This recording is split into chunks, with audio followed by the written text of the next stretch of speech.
on to the next question. Go ahead. Hi. Can you say why America is the greatest country in the world? Why is America not the greatest country in the world, Professor? That's my answer. You're saying... Yes. You, sorority girl, just in case you accidentally wander into a voting booth one day, there's some things you should know. And one of them is, there is absolutely no evidence to support the statement that we're the greatest country in the world. We're 7th in literacy, 27th in math, 22nd in science, 49th in life expectancy, 178th in infant mortality, 3rd in median household income, number 4 in labor force, and number 4 in exports. We lead the world in only 3 categories: number of incarcerated citizens per capita, number of adults who believe angels are real, and defense spending, where we spend more than the next 26 countries combined, 25 of whom are allies. Now, none of this is the fault of a 20-year-old college student, but you nonetheless are, without a doubt, a member of the worst generation ever. So when you ask what makes us the greatest country in the world, I don't know what the fuck you're talking about. Yosemite?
The whole agenda is to create a one-world government, and the goals of the banking industry, not just the Federal Reserve System, but the private banks in Germany and England, all over Italy, all over the world, they all work together. They're all central banks, and they're all part of the Communist Manifesto. You know, central banking is one of the major planks of the Communist Manifesto. We talk about America being a capitalistic country, but yet at the same time we have a central bank that plans everything for us, right? And the graduated income tax is another plank of the Communist Manifesto, right? So right there you have 2 major planks of the Communist Manifesto that have been brought in because of the Federal Reserve System, okay? So the ultimate goal that these people have in mind is the goal to create a one-world government. Now, they've taken over our government, both Republicans and Democrats. There's no difference anymore between the 2 parties. They control both parties. It doesn't matter to them which one wins, because who's ever running for president will be someone they anoint, okay? Whether it's Hillary Clinton or John McCain running for president next year, they're going to be people that are going to do what they want them to do. And the fact of the matter happens to be that you can't win an election unless you have enough money to win. They make sure who gets the money. It was necessary for them to take over America, take away our gun rights of freedom to bear arms, and create a country where we become slaves. Because once they take over America, the rest of the world becomes a lot easier for them.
November 16, 1933, the day we recognized the Soviet Union. Its purpose, its open stated goal, its strategy was to overthrow the rest of the world and impose the teachings of Marx, and then Leninism, and then we get to Stalin. Now, 4 American presidents, beginning in 1917, refused to recognize this revolutionary government, knowing full well that you could not have, quote, normal, or even normal without quotes, relations with a government calculating towards your own destruction. This was obviously, you could not have agreements, they would be broken, you could not have any kind of deals or alliances. And so this government was shunned by the United States until 1933. And that was the year in November when Franklin Roosevelt, then in his very first term, recognized the Soviet Union. In order to perpetuate this alliance, to continue relations with the Soviet Union, which became really an obsession of American governments from that day forward, the American government had to learn to lie to the people and tell us lies about communism, tell us lies about Stalin, tell us lies about the Soviet Union. And I think in some way, these ills that we see in our culture today, I think have their roots in this relationship that Roosevelt himself believed in, convergence. And I suppose that the money people you're talking about came out of that same mindset and were promoting that same mindset and were indeed the influence on Roosevelt in making this decision. Given the record of the Bolshevik government coming in terms of body count, in pre-revolutionary times, the Tsarist government executed about 17 political prisoners a year. Compare this to the Spanish Inquisition, which at its height destroyed 10 people a month. But in those early revolutionary years, the Soviet, the new Bolshevik secret police, executed without trial more than 1,000 people per month. Later in the 1930s, Stalin was killing tens of thousands of people per month. And yet the United States rushed into alliance, rushed to recognize the Soviet government under Roosevelt during World War II, rushed into this alliance. And so you go again to these advisors, many of whom we later learned confirmed after archives opened on the dissolution of the Soviet Union in 1991. We later learned many of these senior officials in the United States government were working for Stalin. I don't feel the same way about that war anymore, and I'm convinced that if my father were still living, that he would also greatly question what he had actually participated in. Because when you look at that post-war map, what happened? There is a devastated Germany, and in that vacuum, there is a new, thriving, powerful, U.S.-supplied Soviet empire in its place.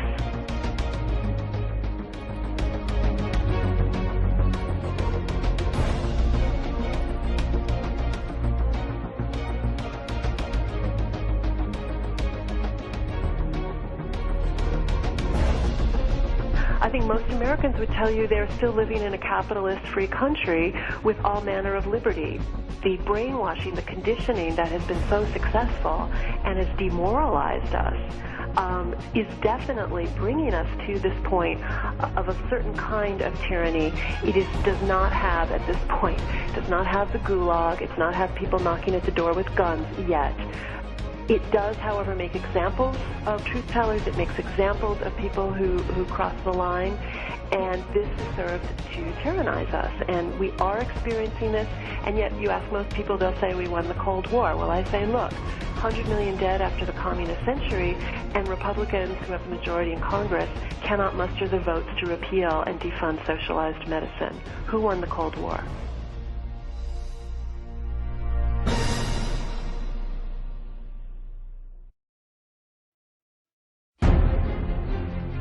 The communist rules for revolution read like this: corrupt the young, get them away from religion, get them interested in sex, make them superficial, and destroy their ruggedness. Always preach true democracy, but seize power as fast and as ruthlessly as possible. Communist rules for revolution by encouraging government extravagance, destroy its credit, produce fear of inflation with rising prices and general discontent.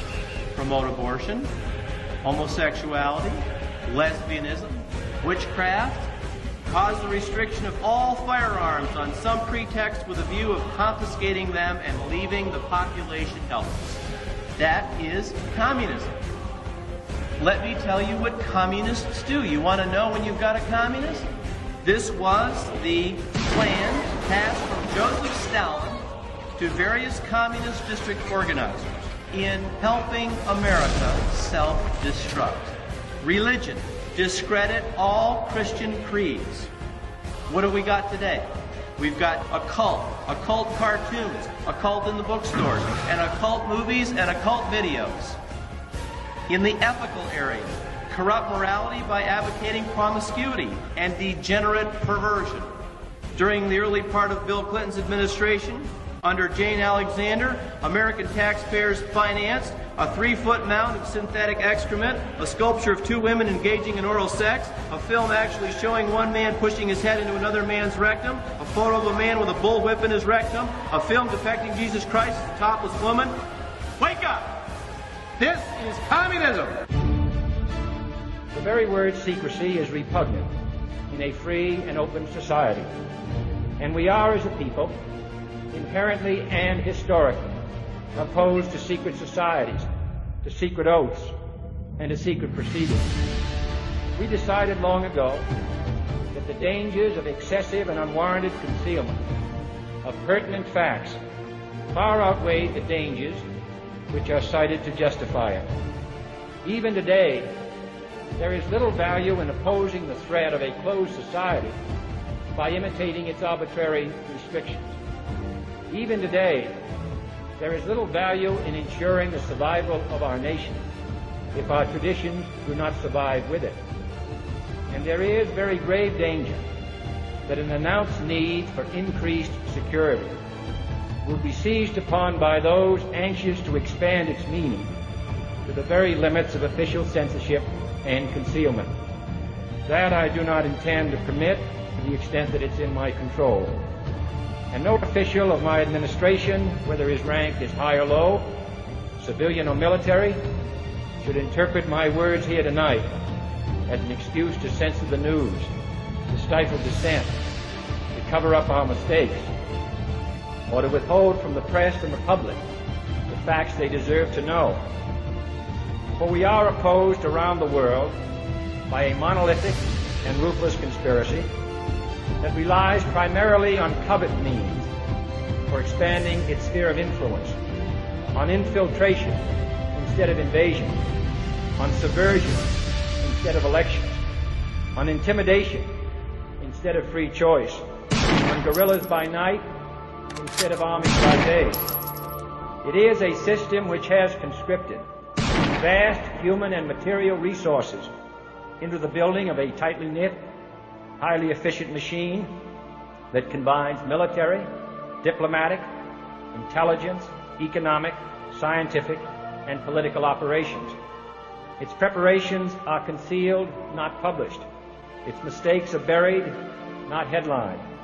Its dissenters are silenced, not praised. Its dissenters are silenced, not praised. Its dissenters are silenced. Its dissenters are silenced. Its dissenters are silenced.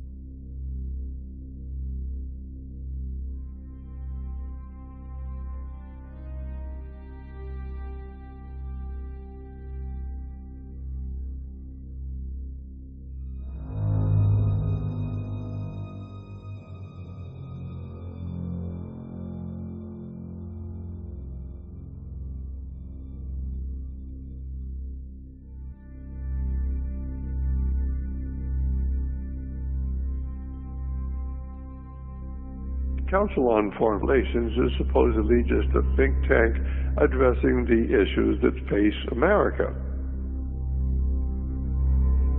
But the Council on Foreign Relations is a front for the secret society that Cecil Rhodes created.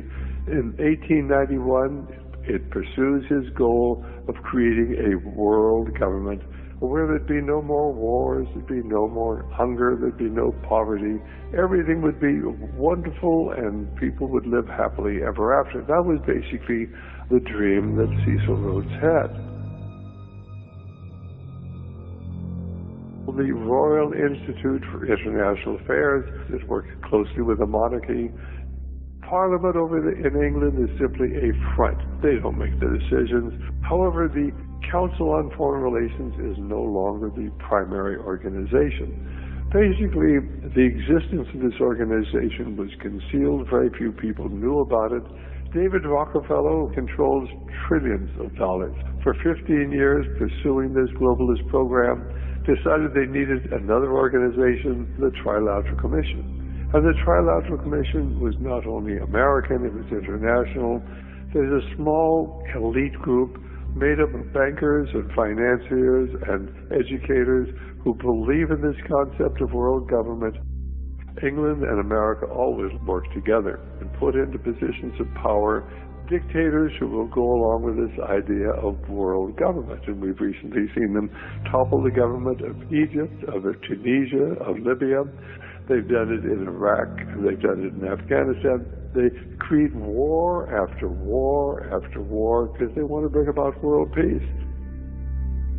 From 1977 to 2004, every president of the United States and or vice president of the United States, sometimes both, has been a member of the Trilateral Commission. That was from 1977 to 2008. That would be Jimmy Carter, his vice president. Ronald Reagan's vice president, George Herbert Walker Bush, member of the Trilateral Commission. Bill Clinton and Al Gore. Dick Cheney was a member of the Trilateral Commission.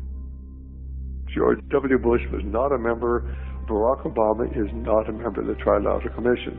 Barack Obama picked 11 of them to actually surround him. Hillary Clinton is not a member of the Trilateral Commission, but her husband was.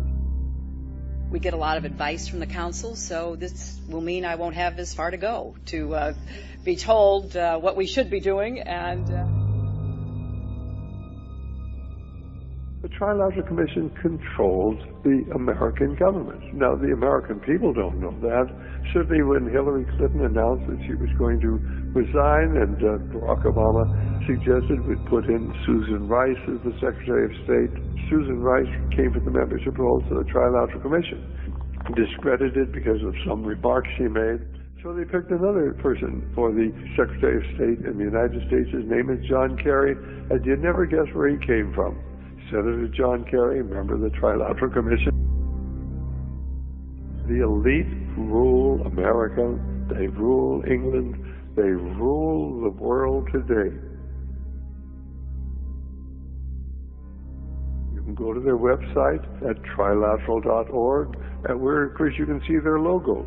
It's made up of a circle with 3 curved arrows. If you look closely, you'll see their sixes. You'll see the 666 joined together in the center by an upside-down broken cross. This is an occult organization. Cecil Rhodes was involved in the occult. The people who joined with him in this pursuit of a world government were involved in the occult. And it is these occult organizations, both the Council on Foreign Relations and the Trilateral Commission, which are the major force behind this move towards world government. And if you're coming at this from a Christian point of view, you realize, of course, it's been prophesied for thousands of years. We would establish a world government. We would reconstitute the government that Nimrod tried to produce about 200 years after the Great Flood. And of course, Nimrod wanted to build the Tower of Babylon to reach the heavens. He wanted to replace God with a one world government under his control, and of course that failed. This movement continues today. There were secret societies at the time of Nimrod. There are secret societies today. There really is a mystical world out there. there's a supernatural world. There really are supernatural forces.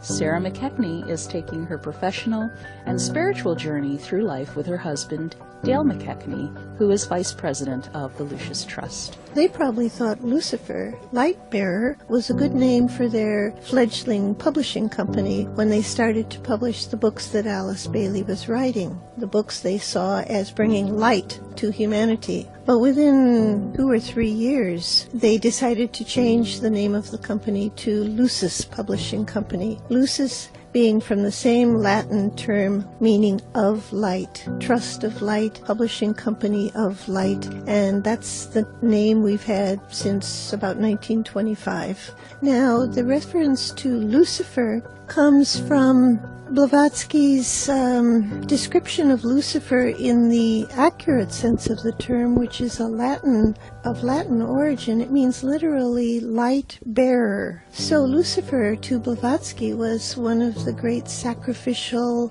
beings who descended to earth. That's where we get the idea of the fall of the angels. That was the descent of the solar angels to earth as an act of sacrifice on our behalf. But is it not so that Lucis Trust, Alice Bailey, was looking for specifically the prophet Maitreya? The Maitreya is a being, an entity. We're told that when this entity, this avatar, returns, that he will bring humanity a new understanding of the spiritual will. But first, we have to demonstrate that the energy of love is sufficiently anchored in human consciousness to make us able to bear a greater spiritual will. You can imagine a powerful will without sufficient love would be wrongly used. You can imagine a powerful will without sufficient love would be wrongly used.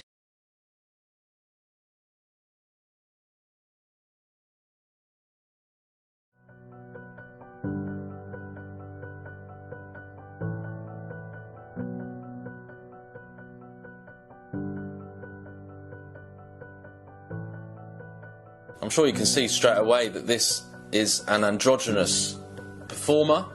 This is part of the agenda in that the fallen are androgynous. But this is Baphomet, and you'll see that Baphomet is androgynous. They've got the female breasts and the male phallic here. This is work by Aleister Crowley.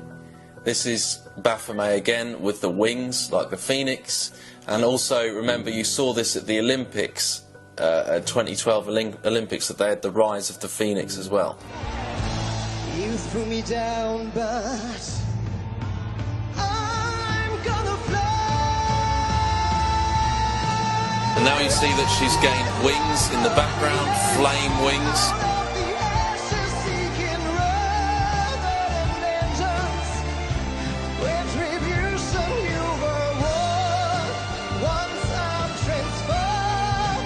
Once I transform, once I'm reborn. Right, now let's have a look at this in a second.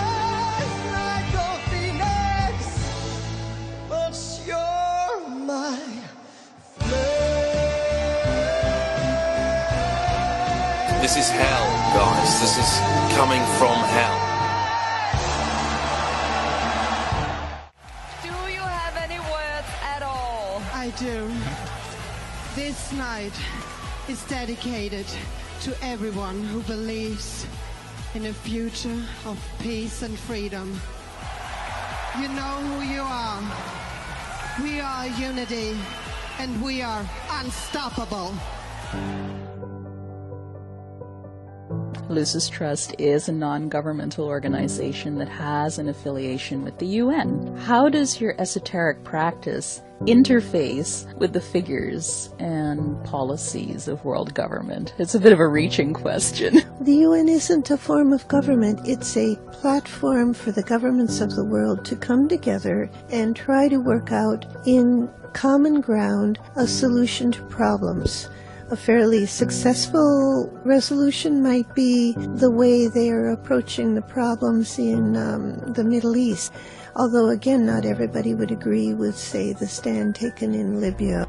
It is a big idea, a new world order, where diverse nations are drawn together in common cause to achieve the universal aspirations of mankind: peace and security, freedom, and the rule of law.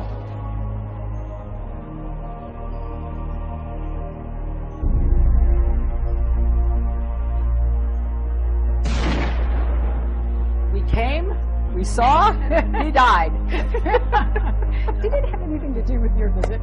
Oh, I'm sure it did.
At a 1991 closed-door meeting of fellow internationalists, billionaire and former CFR chairman David Rockefeller praised his media allies. But his confidence that his words would not leave the room was later broken. We are grateful to the Washington Post, the New York Times, Time Magazine, and other publications whose directors have attended our meetings and restricted their promises of discretion for almost 40 years. It would have been impossible for us to develop our plan for the world if we had been subject to the bright lights of publicity. But the world is now more sophisticated and prepared to march toward a world government. We don't want your world government! Leave Chile right now! Leave Chile, okay? Leave Chile! Your family is the most disgusting in the world, you know? You're a traitor to Chile, okay? You're a traitor to Chile, keeping with him in this. Your world government will fail, okay?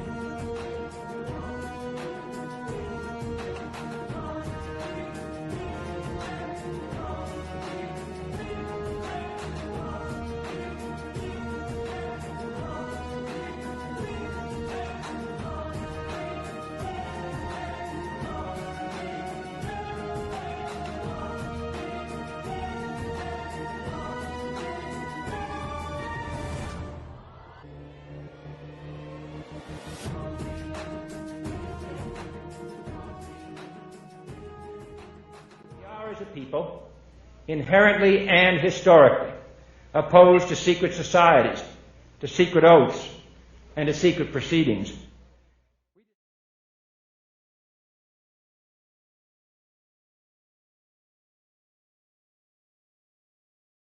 Now, the main enemy is Freemasonry. Freemasonry claims it tries to make good men better men, and it accepts only men of high moral character, and it's an educational religious society. They seek to improve the community. But what they fail to tell the people is that Masonry has another purpose. is completely unknown to much of the public and many of the Masons. Manly P. Hall, a 33rd degree Mason, said, quote, "Freemasonry is a fraternity within a fraternity, an outer organization concealing an inner brotherhood of the elect." In the first degree, the initiate is asked the following question: what do you desire? In the first degree, he answers light. In the second degree, he answers more light. In the third degree, he answers further light. But he's led phase by phase through a series of blood oaths. Now, Albert Pike, who's probably the most famous Freemason of all time, he was a Mason who simultaneously occupied 3 different positions. He was the head of Washington, D.C. Masonry, he was the head of American Masonry, and he was the head of World Masonry. Albert Pike wrote the book Morals and Dogma. It was published in 1871. It's been called the most important book of Freemasonry. It's been called the Bible of Freemasonry. Albert Pike says in Morals and Dogma, quote, "The Mason is familiar with the doctrine that the Supreme Being is a center of light." And what is this light that the Masons are talking about? Page 321 of Morals and Dogma by Albert Pike. Quote, "Lucifer, the light bearer, Lucifer, the son of the morning, is it he who bears the light? Doubt it not." End quote. And on page 324, he repeats the thought.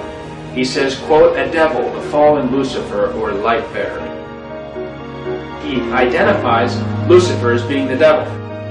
The New Agers believe the same thing as the Masons. Manly P. Hall wrote the book, The Lost Keys of Freemasonry. He says this, quote, "When the Mason learns the key is the proper application of the dynamo of living power, he has learned the mystery of his craft. The seething energies of Lucifer are in his hands." End quote. So the Masonic writers are telling the public they conceal the worship of Lucifer from the rest of the Masonic Lodge. In the 28th degree, the symbol, this is for the degree Knight of the Serpent, it has a snake biting its tail.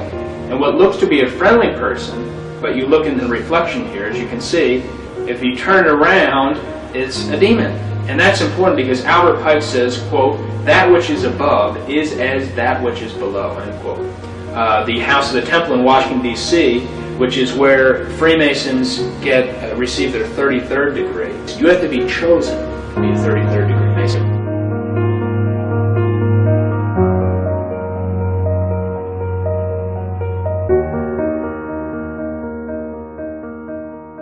In the book called The History of Freemasonry, quote, "This star represents good when represented with 1 point upward." And the page reads on, quote, "But when turned with 1 point down, it represents evil." End quote. The pentagram is one of the biggest symbols in Satanism.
Well, in the French case, they organised a huge exhibition in Paris on the evils of Freemasonry as a conspiracy.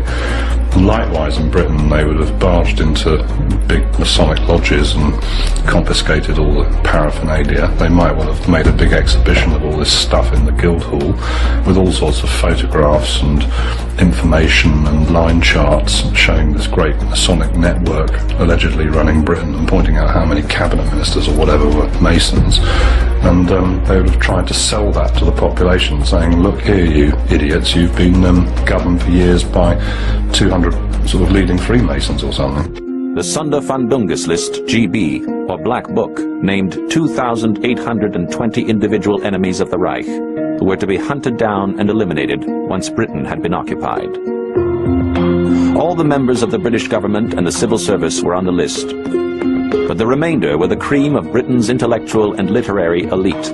With these detailed lists, British Freemasonry would have been eradicated, just as it was in the Channel Islands. It was on the morning of the 27th of January 1941 that squads of special troops, professional wreckers, arrived here at the Masonic Temple in St. Helier and set about the systematic looting and pillaging of this beautiful building.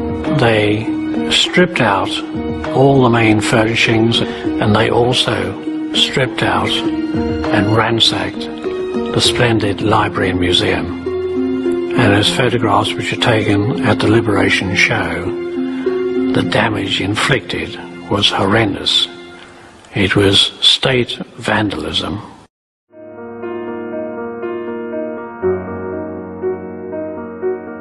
The Masons also use a Masonic timetable system. They don't use AD, they use AL. AL is their standard of the calendar system. It means Anno Lucis, and that means in the year of light. It could also be interpreted to mean in the year of Lucifer. And you can also find AL on the cornerstone, at the engraved date of any cornerstone laid by the Mason. The Masons definitely believe in symbology and numerology, and they have a fascination with the number 33. Masonic Encyclopedia says that Charleston, South Carolina was selected as the first home of the Council of the 33rd Degree Masonic Lodge. Major events that have happened on the 33rd degree latitude, it's where the first nuclear bomb was tested, Trinity Site, New Mexico. And the monument chosen to commemorate this site was an obelisk, which is a Masonic symbol. The 33rd degree latitude also passes over both Hiroshima and Nagasaki, Japan. These sites were the place where the first two bombs, atomic bombs, were dropped at the end of World War II. Truman was a 32nd degree Mason when he dropped the bombs. In October of 1945, he became a 33rd degree Mason. But the most astonishing incident that has occurred on the 33rd degree latitude of the map is that it passes over the city of Dallas, Texas, where on November the 22nd, 1963, JFK was assassinated. The president passed an obelisk that is located right in front of the school book depository on the street where the president was shot.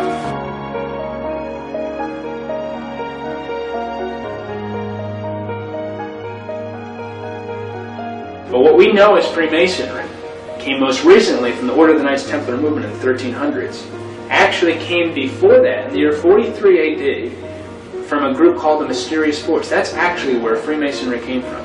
And this following information is from a book called The Origin of Masonry. The Mysterious Force was established in 43 AD, and it started when a counselor to King Herod Agrippa came to him and complained that the followers of Jesus had a mysterious force. So the purpose of this group was to attack the teachings of Jesus, and that they should establish their own mysterious force in order to preserve Judaism. King Herod Agrippa said, quote, "We will use the hammer because it was used to nail Jesus' hands and feet. Every session will be opened by striking the hammer 3 times," end quote. And you notice that judges have the hammer to bring order to the court.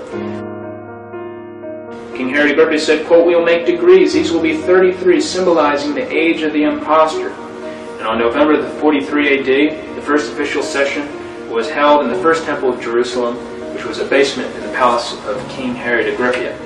The meeting of the Mysterious Force was always held in the temple. That was the name, the temple. And in 1717, modern Freemasonry changed it to the name of lodge. To prove that Masonry is of Jewish origin, here are the following quotes. The Rabbi Isaac Weiss wrote in 1855, quote, "Masonry is a Jewish institution whose history, degrees, assignments, signs, and explanations are of Jewish nature from beginning to end," end quote. Theodor Herzl, the founder of Zionism in 1897 in Switzerland, said, quote, "Masonic lodges are established all over the world to offer us help to achieve our independence. Those pigs and non-Jewish Masons will never understand the final objects of Masonry," end quote.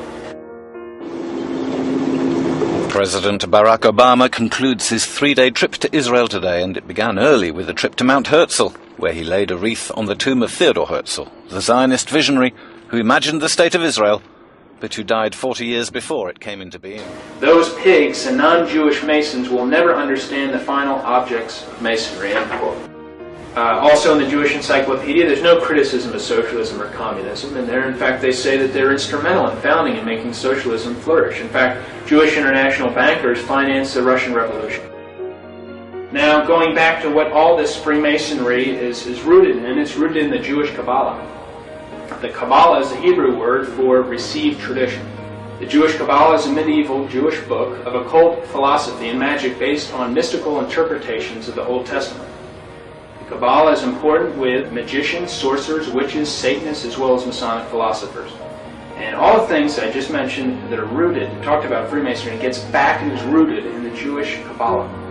The book Morals and Dogma has 65 pages dealing with the Kabbalah. Page 741 of Morals and Dogma says this, quote, Masonry is a search for light. That search leads directly back to the Kabbalah.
Just that, sir.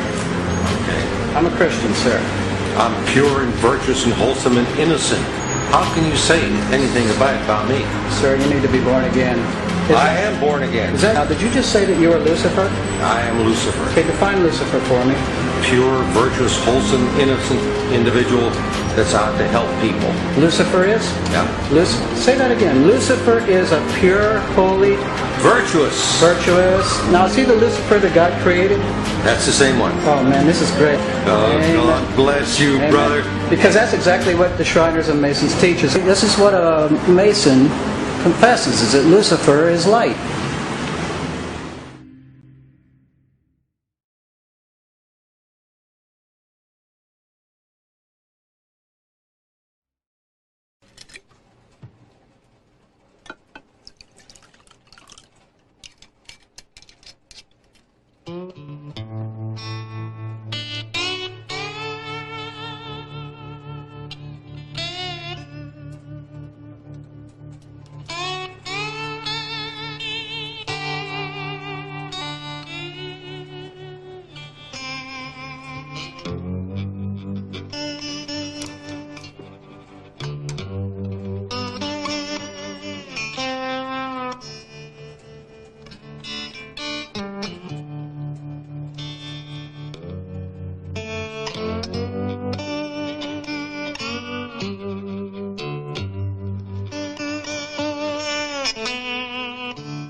Lots of towns, lots of songs, lots of women, good times, bad times.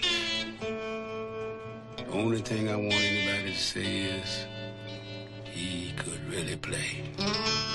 He was good.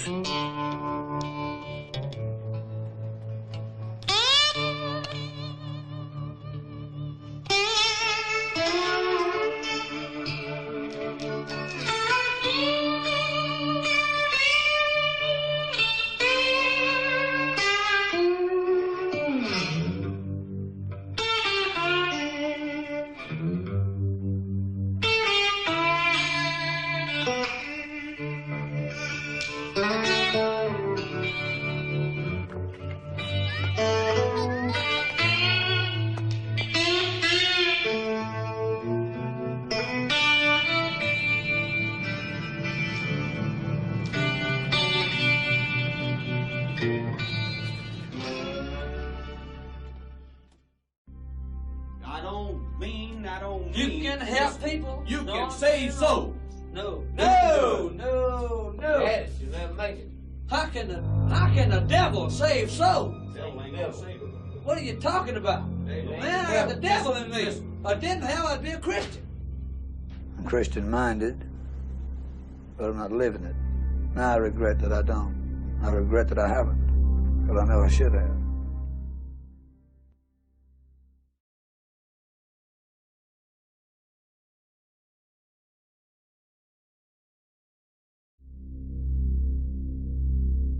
Playing at some party or something, it was like a whole different guy. You hear those stories about the bluesmen that go out to the crossroads and sell their soul to the devil and come back all of a sudden able to do stuff. Robert Johnson, Tommy Johnson, that whole mythology was one of those kind of deals almost.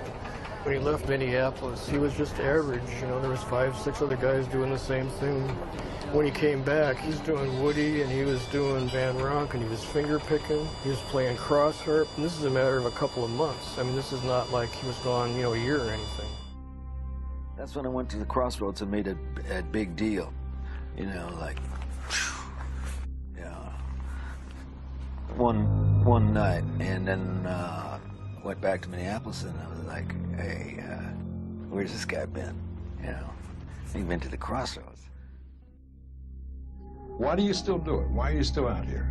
Well, it goes back to the destiny thing. I mean, I made a bargain with it, you know, a long time ago, and I'm holding up my end.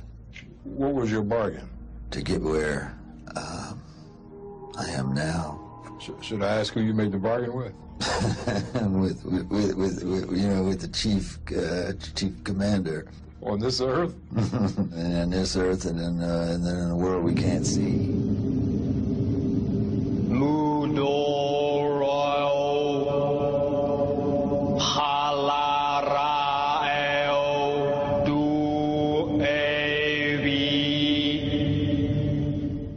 And this being, through his wife, kind of a channeling type operation, brought forth a book that was called the Book of the Law in 1904.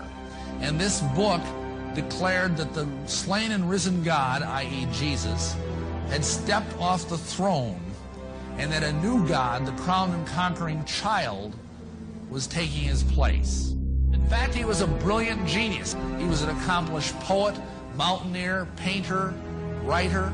He had so many Masonic degrees that you could fill up 5 pages of a book with them. This guy was probably the most highly honored Mason in the world. And he was also the most dangerous man of the 20th century.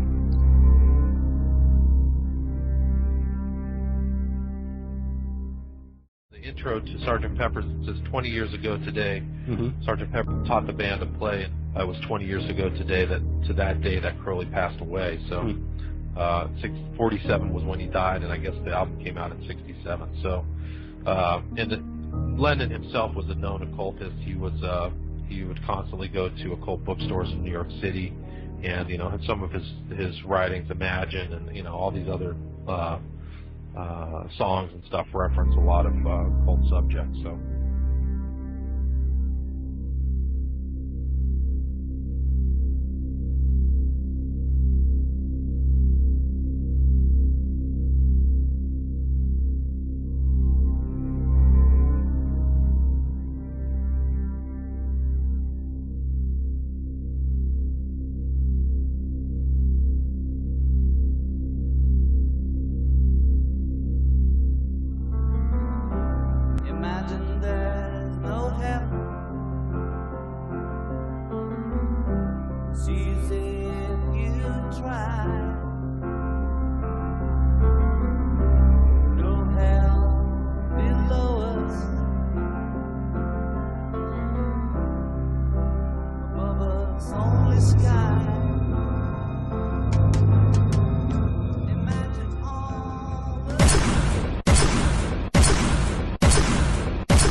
really kind of shy, and not really shy, but more reserved, and nothing like Sasha.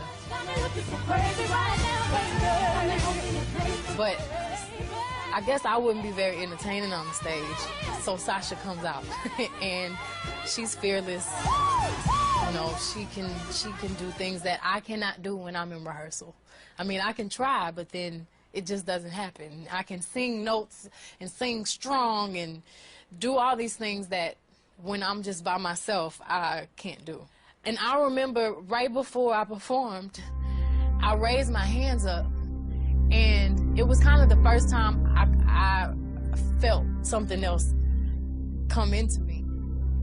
Roman is a crazy boy who lives in me. I think he was born out of rage. He was conceived in rage, so he bashes everyone. He threatens to beat people, and he's violent. That must be nice to have, like, an ignorant loudmouth who you can just sort of blame every... He wants to be blamed. I don't want to blame him. I ask him to leave, but he can't. He's here for a reason. People have brought him out. People conjured him up. Now he won't leave.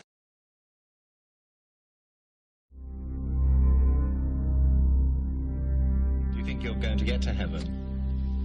No, I don't want to. You don't want to? No, hell's much better.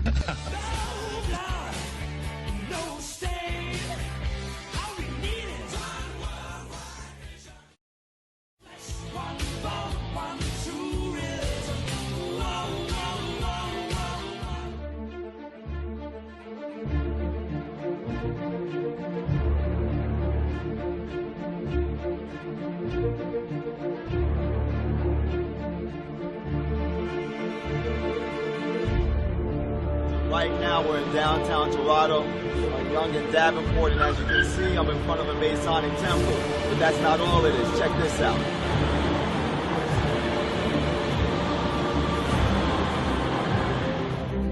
The whole idea of celebrity and fame has become really convoluted and, you know, kind of bastardized, like whereas fame used to be the byproduct of success, and now it's the ultimate goal. And if your ultimate goal is to be famous, then you're gonna do a lot to get there, like sign your name in blood in a contract with the devil.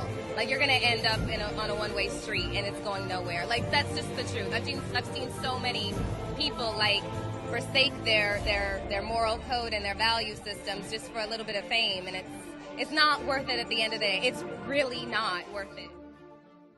This is the Temple of Set.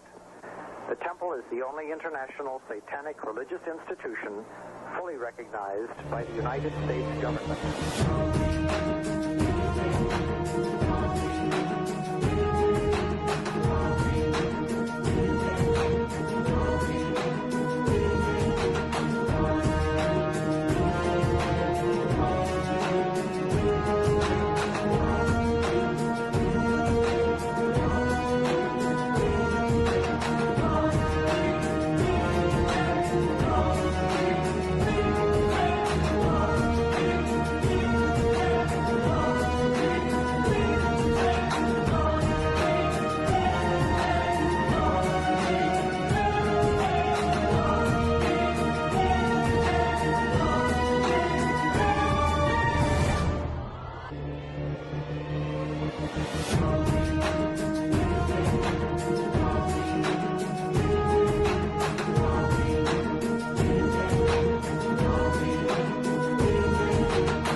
we have a picture of John Paul II hand in hand with the communist 33rd degree Mason, Nelson Mandela.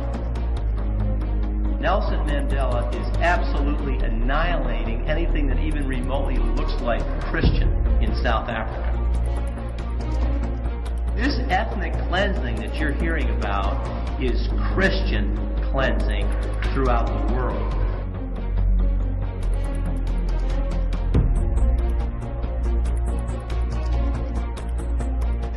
Here he is shaking hands with the communist Mikhail Gorbachev, who's also a Mason. Birds of a feather, folks, flock together. Now here he is sitting on a car at a synagogue, at a Jewish temple. These things have never been done before, have never been seen before. What is he doing? The Jews killed Christ.